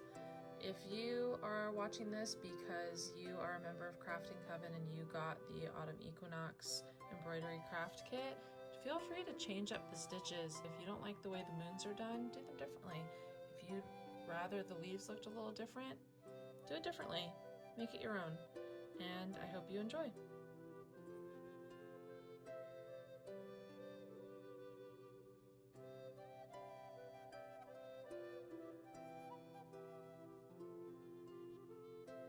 I almost forgot. Let's check out the back. It could be tidier, but overall, I'm pretty happy with the back too. Now I just have to decide if I'm going to display this in the hoop or if I'm gonna sew it onto something. What do you guys think? Tell me in the comments what you think I should do with this completed embroidery pattern. Now let's stitch the falling leaves panel. I already showed you guys how to set this up in your hoop. We're gonna stitch the top half of it first, and then we'll take that out of the hoop, move everything up, and stitch this bottom half. I will go ahead and put the color guide on the screen right now, but you can also see that I've gone ahead and marked my pattern with all of my colors, just so I don't have to keep referring back to my color guide. Differently to the other two patterns we've worked on, instead of, like, for example, this leaf is done in the curry color, and so are these two leaves down here. Instead of doing all of the curry color first and then moving on to the next color, we're just gonna do this curry leaf and then put that color away until we come down here to the bottom. So we'll do this leaf first, then this leaf, and we'll kind of work our way around. We won't do this leaf because it's a little bit out of the hoop. You don't want to work on it unless it's completely in the hoop, except for a situation like this. I will do most of this line, but that's because it's a straight line, and I can get away with that because I can just join them together. Whereas this one, if I were to do the satin stitch in here, it would be difficult to then match up this little tip. Just in case you didn't watch the other two patterns, let me explain how we're going to set up our thread. We're going to start with this leaf up here, which is done in the curry color, and we'll go and do a satin stitch on the inside of the leaf, trying to sort of follow these vein lines and put our stitches the same direction as those vein lines. And your embroidery floss comes in 6 strands. We're going to split a 6-strand piece into a 3-strand piece, and we're just going to use 3 strands to do all of those satin stitches. So all you need to do is kind of unwind the top here. So now I've got 3 strands in this hand and 3 strands in this hand, and then I can just pull that apart. And once you've done that, you'll end up with a thinner 3-strand piece. And on one end, we'll tie a knot so it doesn't come up through the back of our fabric. And I like to tie this knot 2 or 3 times to make sure it's big enough to stay put. And once we have our knot on one end, we'll go to the other end. And I'm just using a needle threader tool to help me thread my needle. To start this leaf, we're going to come up here at the very top and kind of connect down to the top of that vein that comes up through the middle. And then what I like to do, because I want to make sure I'm doing my stitches the direction that I want them to follow the direction of this vein right here. I'm actually going to skip down a little ways and put in a stitch that better follows the direction of this vein versus this one being this direction.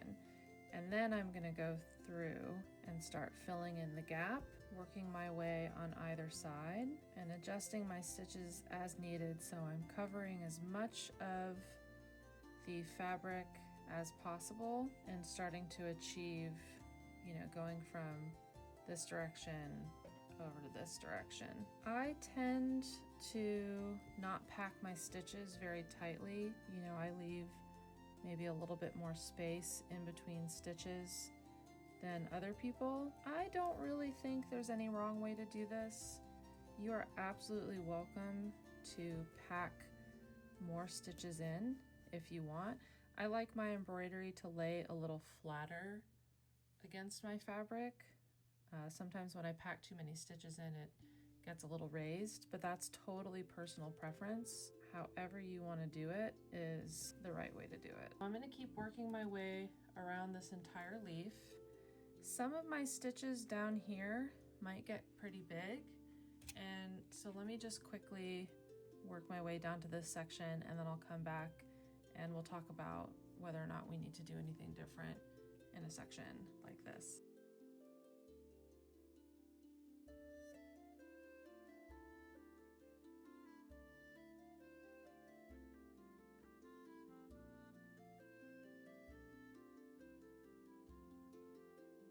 Normally when we're embroidering, stitches like this start to get a little concerning because you don't want your embroidery to be able to catch on something and ruin it. I think we're kind of right on the cusp with a stitch like this, and there's a couple different ways I could continue to approach this leaf.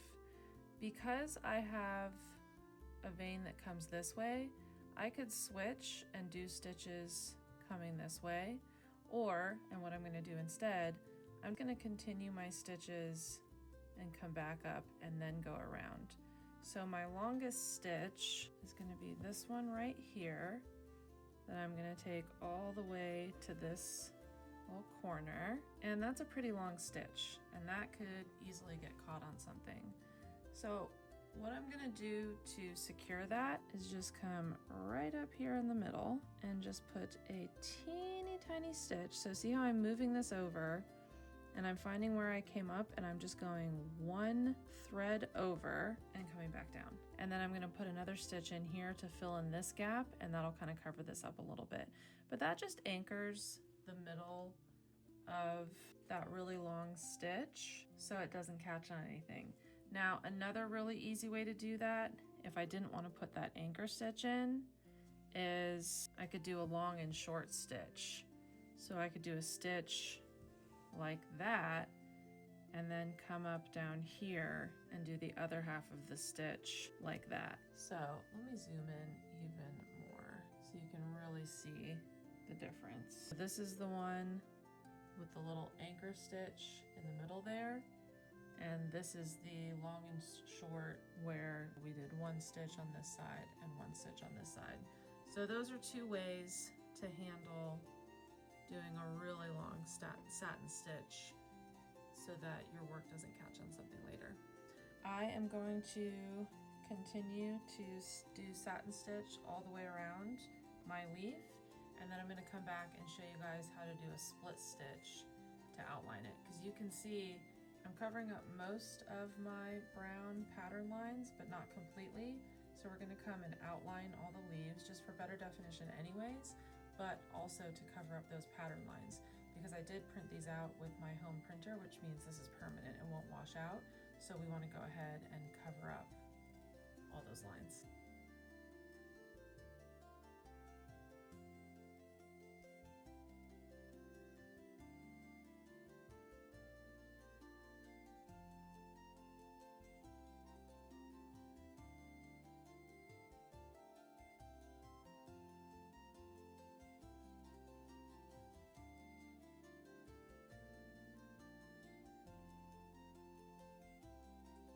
In case you didn't watch the other two pattern tutorials, I want to talk about what to do when you come to the end of a thread. So I'm going to turn this over to the back of my work, and there's a few different ways that you can end a thread and start a new one.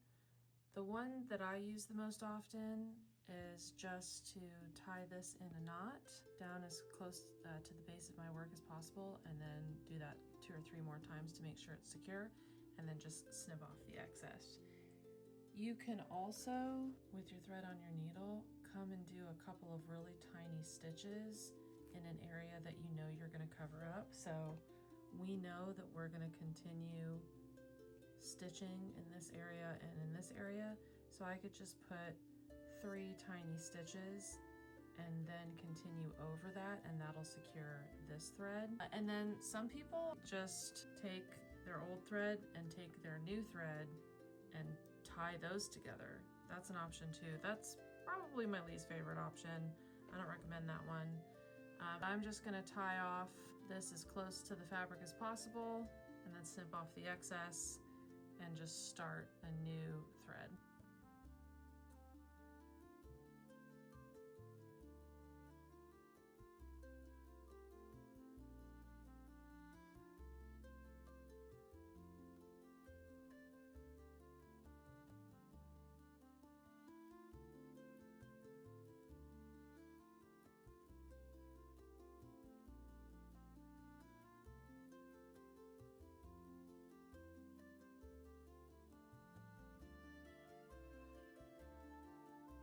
This is looking pretty good, but we do still have a little bit of our brown pattern lines showing, and I'd like to define the edges of this leaf a little bit more. So I'm gonna add a border around the entire outside, and I'm gonna do that in a split stitch. So to do a split stitch, I'm just gonna come up here at the base of my leaf, and don't worry about the stem and the veins. We're gonna do those in brown later. And I'm gonna make a stitch, pull that all the way down, and then I'm gonna come up between 1/3 and half of the way back into that stitch, and I'm gonna split it. And because we're using 3 strands, we can come up and put 2 strands on this side or 2 strands on this side. I'm gonna put 2 strands on the outside of my leaf for more definition in that border. And now that I've split that stitch, I'm gonna go down for my next stitch, and then I'll come back between 1/3 of the way and half of the way down this stitch, and I'll put 2 threads on the outside, 1 thread on the inside, and then I'm just gonna keep going. Now, most of the time, when you see someone doing a split stitch, they'll always come up halfway back. I'm pretty sure that's the way you're supposed to do a split stitch. That's easy if you're just doing straight lines, but since we're gonna be going around all these corners, sometimes you're only gonna get 1/3 of the way down. Like on this corner right here, so that I can go around this L shape. See how I'm going too far past my corner here? I'm gonna take that down, and then I'm gonna come up right at the corner, and that's where I'm gonna split the stitch. But you see how I'm not even 1/3, I'm like 1/4 of the way down that stitch. That's okay. And I'm also doing pretty large split stitches here. Like this one, I'm gonna make just 1 split stitch. So I'm gonna go into my leaf. You can see there's the edge of my pattern. I'm gonna go into my leaf in there, take that down, and then I'm gonna come up right at the edge of my pattern lines and split that. I'm using my fingernail to kind of help me get 2 threads on this side and 1 thread on that side. And then I'll bring that up and I'll continue with my next stitch, and I'm gonna do that all the way around my leaf. I'm finished outlining this leaf, and now while I'm still using the curry color, I'm gonna do the exact same thing to this leaf, and then I'm gonna switch up to the blood orange color and do the same thing for this leaf. So the satin stitch in the middle and the split stitch around the outside. And then I'll come in with the olive green color and do these 2 leaves the exact same way. And then I'll come in with the nutmeg color and do this leaf and this acorn in the same way with the satin stitch on the middle and the split stitch on the outside. And then I'll come back off of time lapse and show you guys how to do a French knot for all of these little dots, because that's meant to also be this color.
I've finished all of my satin stitch and split stitch for this section, and while I'm still working with this color thread, I'm going to go ahead and do all of my French knots in these larger circles. So I have a full 6-strand piece of thread, and to do a French knot, I'm just going to come up on one side of my circle.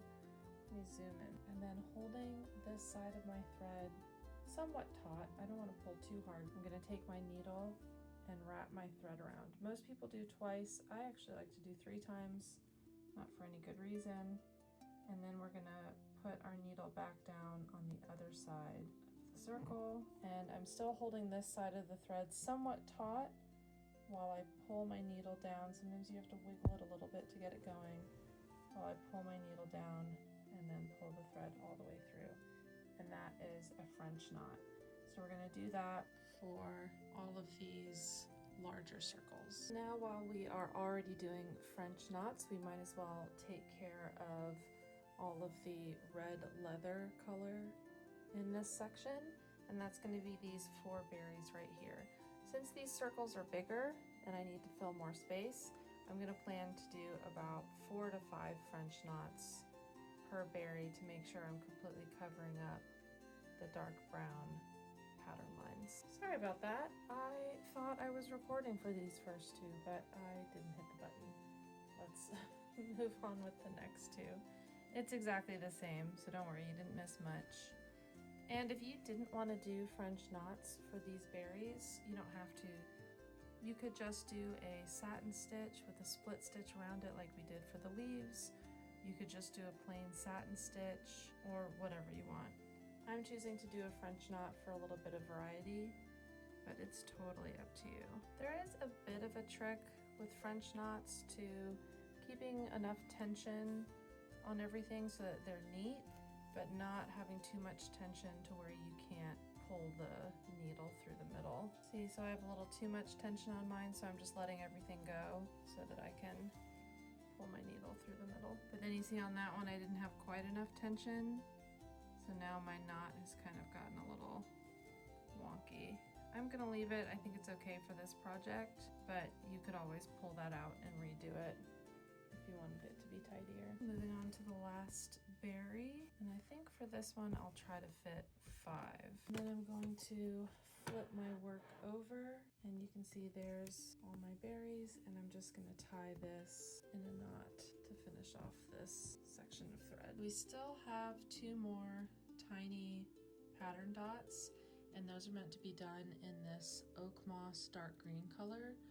This is the same color we're going to use for these like wind lines here, but for the wind lines we'll use a full 6-strand thread. For these dots, since they're so tiny, we'll only use a 3-strand thread. We just need to do the same thing that we did for the other French knots, and come up on one side, wrap around our needle 3 times, and go down on the other side. And that's it. We only have 2 colors left to work on this section, and then we'll move down to this section. I have the color oak moss here with a full 6-threaded piece, and I'm gonna do whipped back stitch on all of these wind lines, including this one down here that goes off of my frame.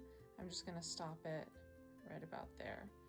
So let me show you how to do whipped back stitch in case you haven't watched the other tutorials. I'm gonna start at the end where I want to end, and that'll make sense in a minute. And I'm just gonna come up and then make a stitch, and then I'm gonna go a little bit further, approximately the same distance as I did for my first stitch, and I'm gonna come up, and then I'm gonna go back down through the whole of the previous stitch. So that's the back stitch part. So I'll just keep doing that back stitch all the way until the end of this pattern line, trying to keep my stitches about the same length. It's okay if it's not perfect though. Now that I'm doing my last back stitch, I can either come back up through the hole where I started my last back stitch, or I can come up a a little further back. Doesn't really matter. Most people will say to come back through the whole of your last stitch. And I'm going to pull that up, and then this is the whipped part. I'm going to go back through my last stitch like that, and then I'm going to keep whipping the thread through each of my previous stitches until I make my way back to where I started. And then I'm just going to go back down through that first hole that I made and anchor the end. And that is a whipped back stitch. I'll continue on to do that same stitch on all of these wind lines, and then I'm going to come and do that exact same stitch in the brown for all of my stems, and then the veins of the leaves I'm going to do in a different stitch, so I'll show you in a second.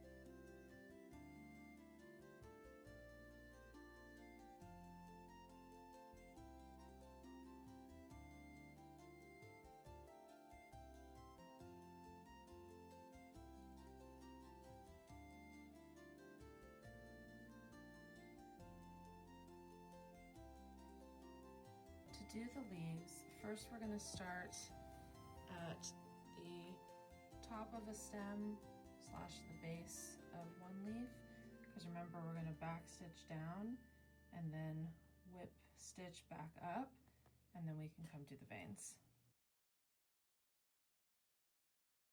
Now that we're back at the base of the leaf, we can look at our color guide and see where our veins are. I mean, obviously it's easy to see the vein here and the vein here, but there's also one here, and then there's a V here and one that comes off over here.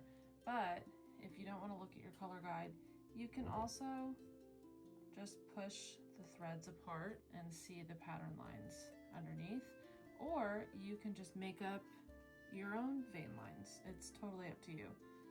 So I showed you a couple different ways to do vein lines in the first two tutorials.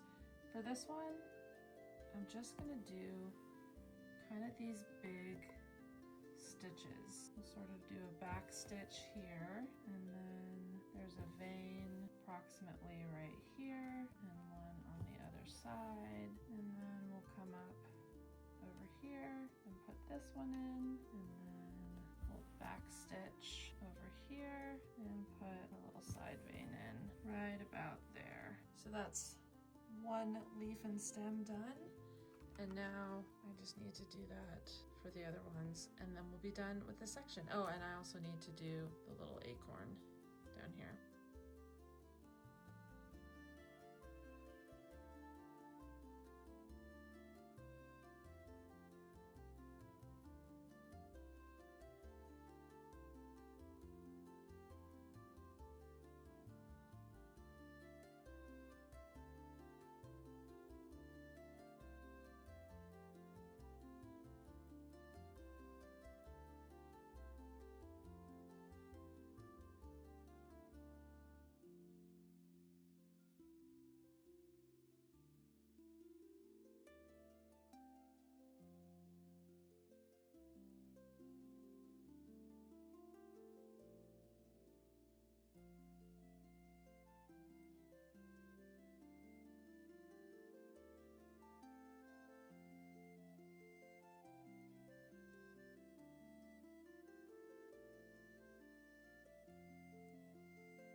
that is everything we can do in the hoop thus far.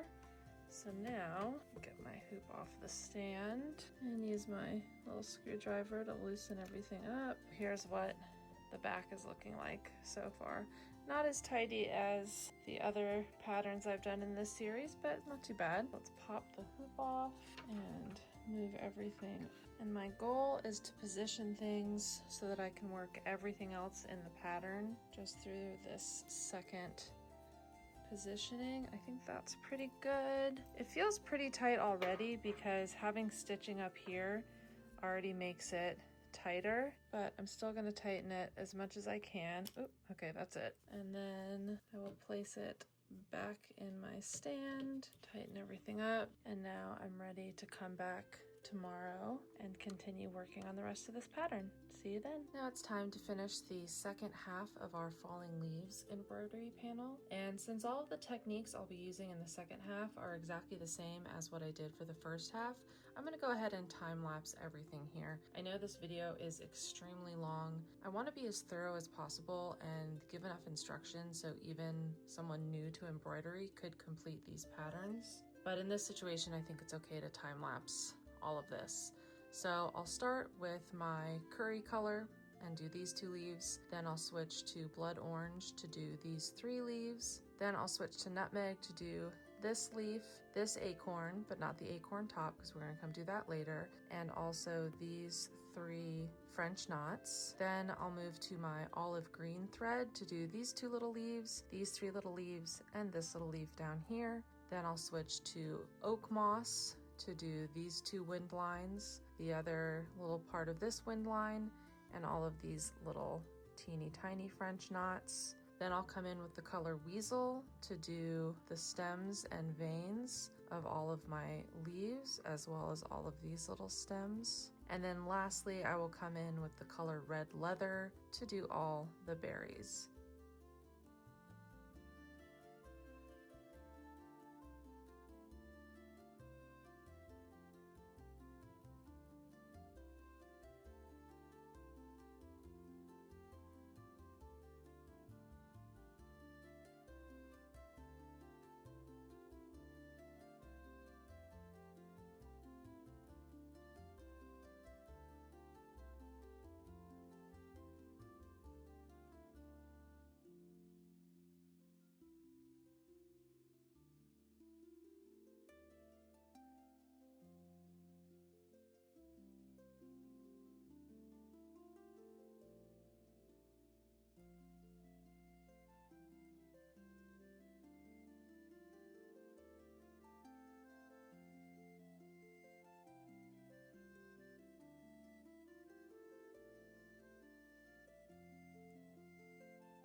And there is the second half of our falling leaves panel finished. Let's take a look at the back. I did let it get pretty messy today because I was really needing to be done. I really need to get this video uploaded, but let me take this out of the hoop.